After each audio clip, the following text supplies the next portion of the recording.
je suis née avec une pièce manquante qui est l'utérus, mais elle m'a permis à travers ce don d'organes, à travers ce don d'amour, de me permettre à mon tour de donner la vie. Et c'est vrai que dans beaucoup de greffes, on sauve des vies, mais là, ça a permis de donner même 2 vies. Donc c'est juste incroyable, c'est le plus beau cadeau qu'elle pouvait me faire.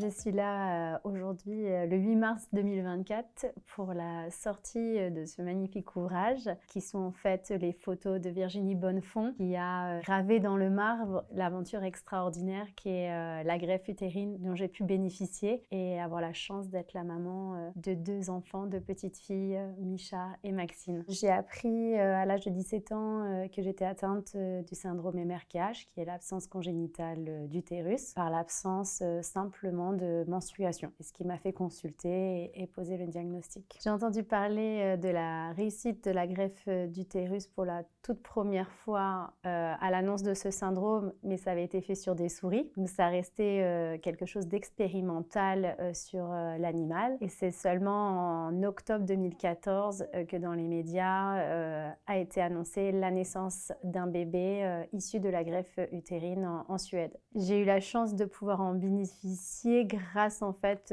au contact avec l'hôpital Foch et l'équipe du professeur Ayoubi qui venait d'obtenir les autorisations pour une greffe utérine avec donneuse parentée. Pour ma part, ça a été ma maman. Ça part d'elle en fait. Alors certes, je suis née avec une pièce manquante qui est l'utérus, mais elle m'a permis à travers ce don d'organes, à travers ce don d'amour en fait, de me permettre à mon tour de donner la vie. Et c'est vrai que dans beaucoup de greffes, on sauve des vies, mais là, ça a permis de donner même 2 vies. Donc c'est juste incroyable, c'est le plus beau cadeau qu'elle pouvait me faire, la plus belle preuve d'amour, de me donner cette possibilité de devenir mère à mon tour. J'ai eu la chance que tout se passe bien, qu'à chaque fois tous les feux soient au vert, qui nous permettent d'avancer d'étape par étape, d'arriver au résultat des embryons, de beaux embryons congelés, ensuite à la greffe, ensuite au transfert embryonnaire, ensuite à la grossesse et à la naissance du coup des filles.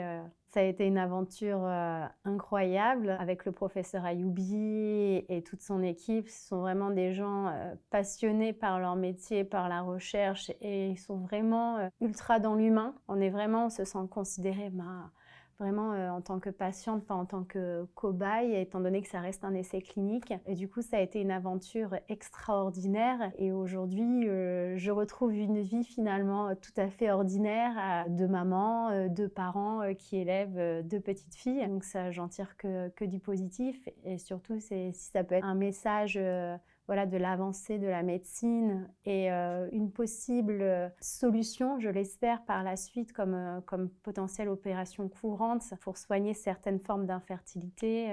Je suis contente d'en être la pionnière aujourd'hui.